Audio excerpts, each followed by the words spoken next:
Hi, this is Crystal. Hi, this is Anne. Welcome to Let's Talk About Faith Stuff. This Sunday will be the fourth Sunday in Advent. This week's Advent theme is love. Love is the most important thing. It's pretty straightforward. Love. Last week, we said we might check in about how we found joy. How'd you find joy, Anne? Well, I found that since it didn't rain every day like it was scheduled to, I was able to take a walk every day, and that brings me joy. It brings me joy to be outside. How did you find joy, Crystal? I found joy in my family. My son graduated from college this week, so that was a big joy. I know, it was a big joy in my life, and had some family time where we celebrated, but also just spent time playing games, and so it was a joyful time. Even we can do that even at home. So it is possible to find joy in the middle of a pandemic. It is. Yeah, we played a game the other day. It was like a 3-hour long game. It was really fun, but it was really long. That's Wow. great.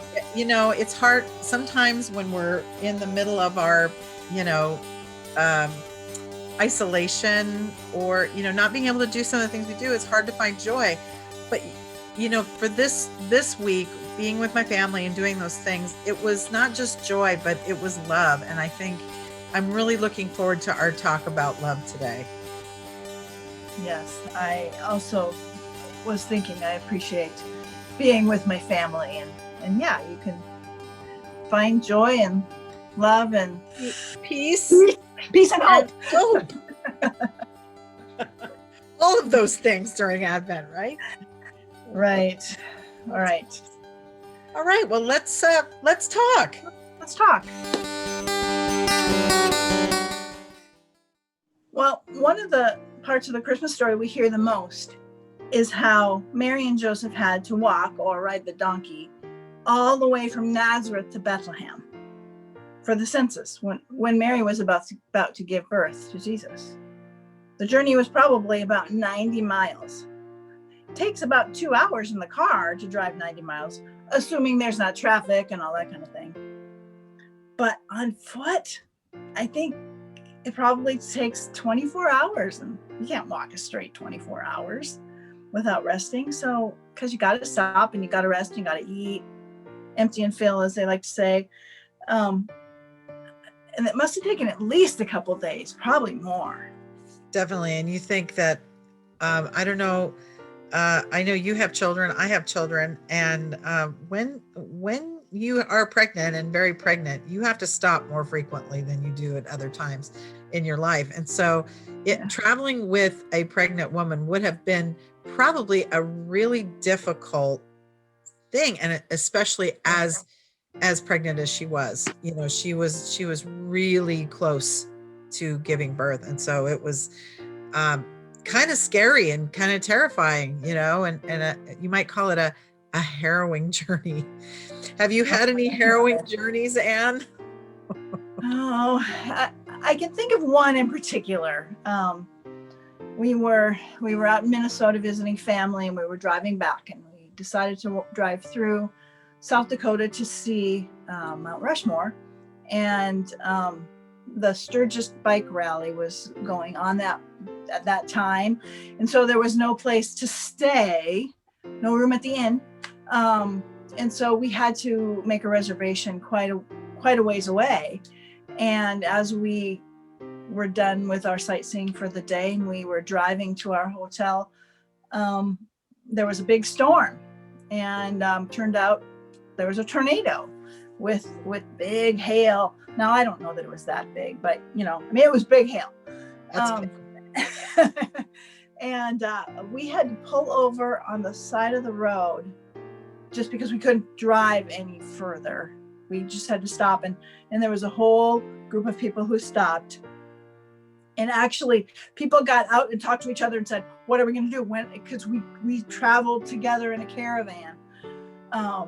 And at one point, my husband got out of the car because there was a man from the Sturgis bike rally who was on his motorcycle and didn't have any protection, and he was trying to be protected from the hail underneath our van. And so he got out to have him get into the van, and he had ended up with big bruises on his back just from being outside for seconds.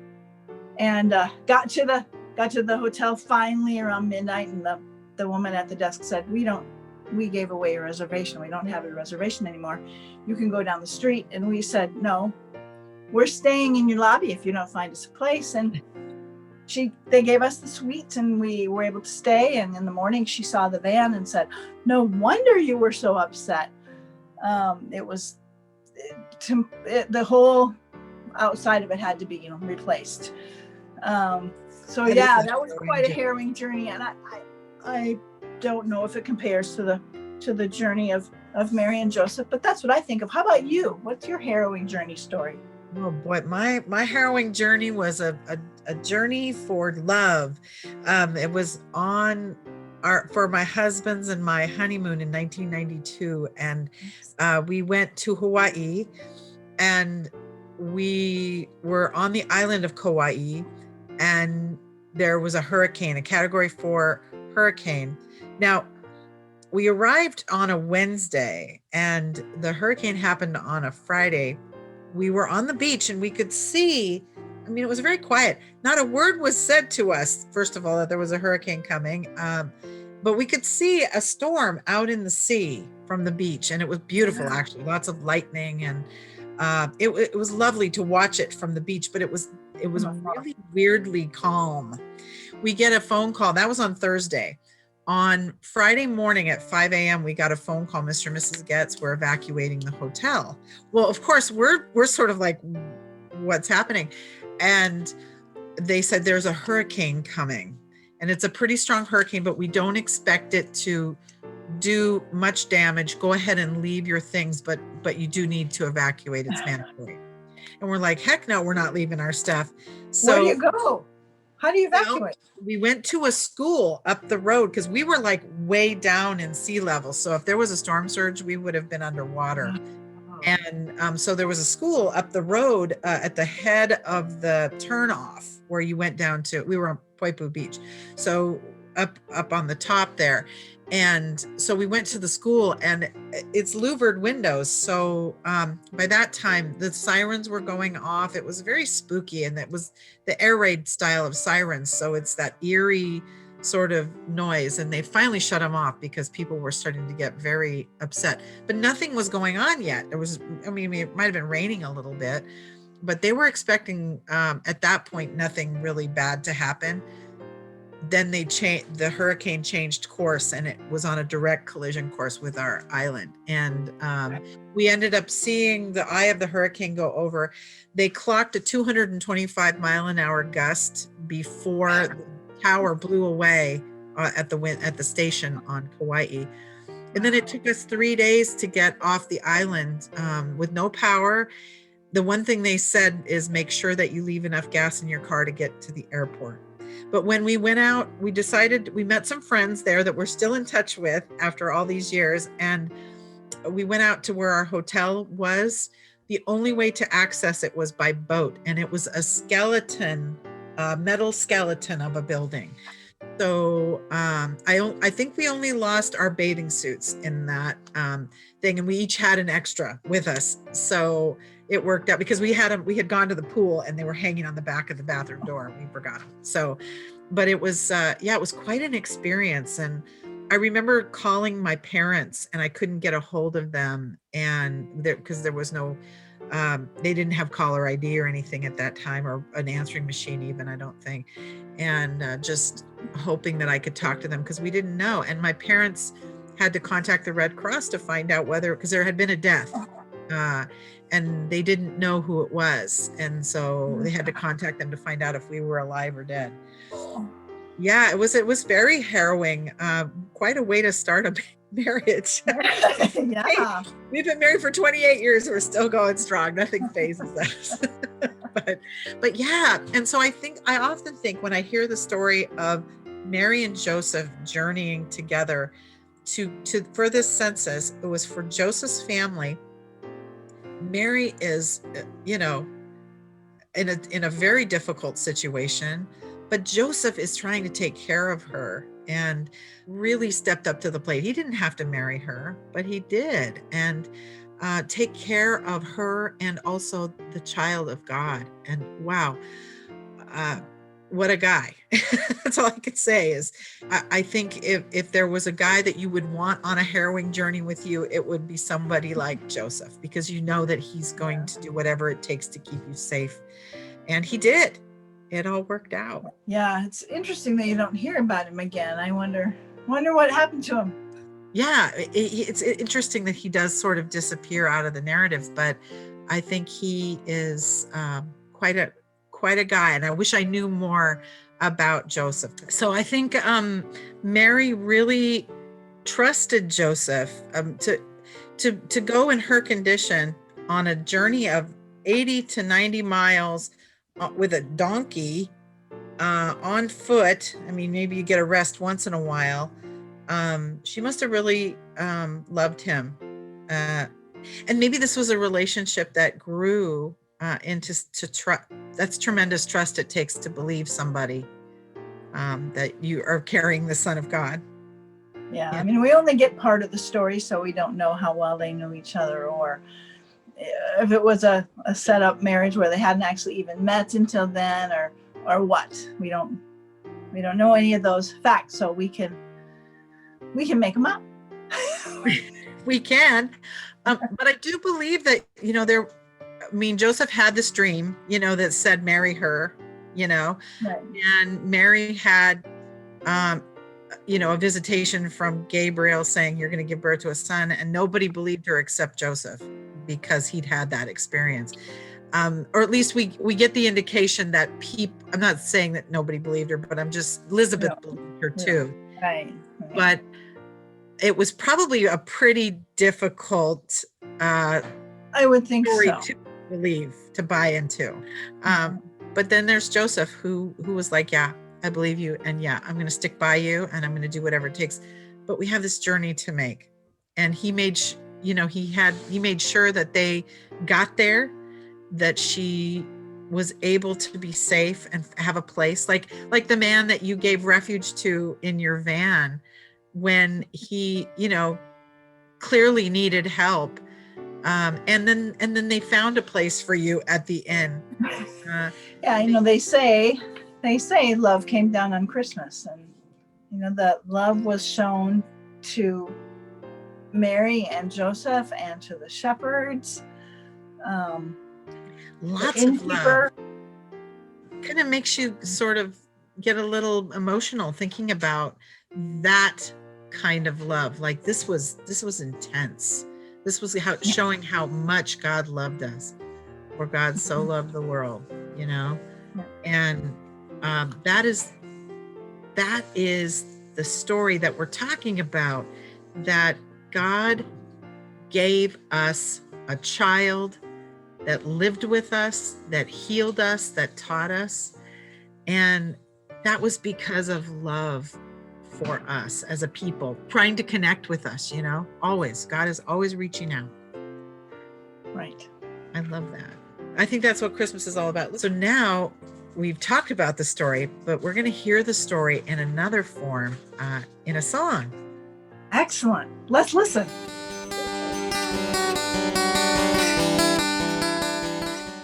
Hi, my name is Scarlett Isaiah. I'm going to be singing Elena Major.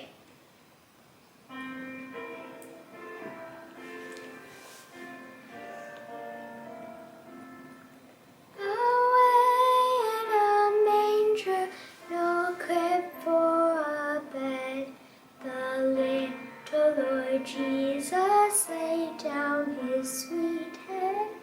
The stars in the sky looked down where he lay.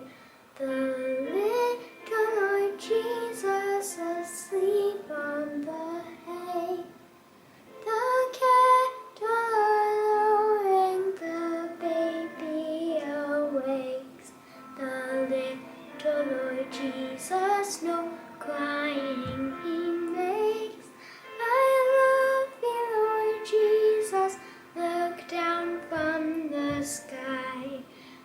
and stay by my side until morning is nigh. Thank you. Hi everybody, welcome back to this week's episode of Let's Talk About Faith Stuff. You can call me Science Jane, and I know last week we talked about joy. Well, this week we're gonna talk about love. So we're gonna do a little bit of a science experiment here today, and you're only gonna need 4 things to do it. I have with me some baking soda, some vinegar, and I've mixed in food coloring. Now you can use whatever color food coloring you want. I chose green because it makes me happy and it makes me think of Christmas. And I have a little Christmas tree right here. And then you're going to need cookie cutters. But you can also use anything like a jar lid or anything that is a shape and has a little bit of depth to it. So you can use whatever you have around your house. So let's get to it, shall we? What you're gonna do, I have a little empty one here. I'm gonna put baking soda into this heart. Oop, little too much there. There we are. Shake it around so it gets nice and flat, okay? And then I'm gonna take some of my vinegar and food coloring mixture and I'm gonna pour it over the top. Let's see what happens. Whoa, do you guys see it? Check that out.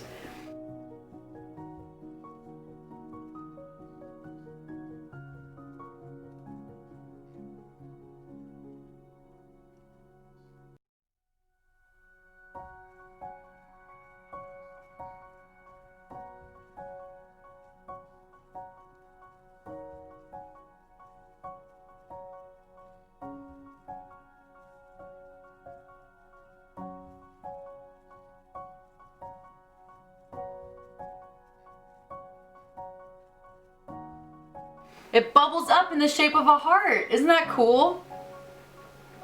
Now, just like I added this food coloring and vinegar mixture to my baking soda, it brought me joy. Did it bring you joy?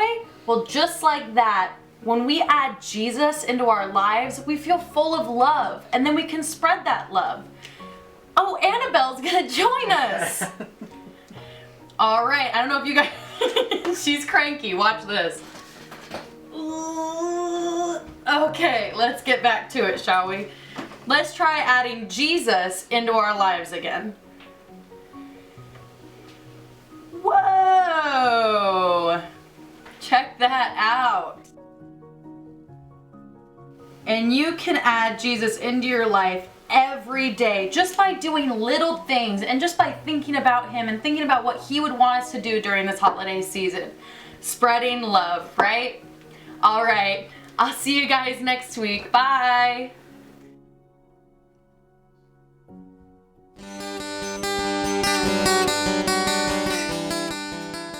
We're going to be doing our Advent wreath lighting. You will need your love candle and your flame. And if you have an electronic candle, you will want to use that. And here is our reading for today. The 4th candle is the candle of love. Jesus is our love. He is with us always and loves us unconditionally through all the events in our lives, in birth and death, in joy and sorrow. We light this candle for love. Amen. Amen.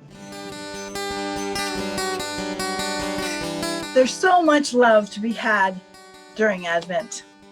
All the stories we've talked about throughout Advent have been about hope, about peace, about joy, and about love. We hope these Advent episodes have helped you experience Advent in a meaningful way. We will have a short episode for you on Christmas Day, and then we will have a little break. We hope to come back with some fresh new experiences for you in early 2021.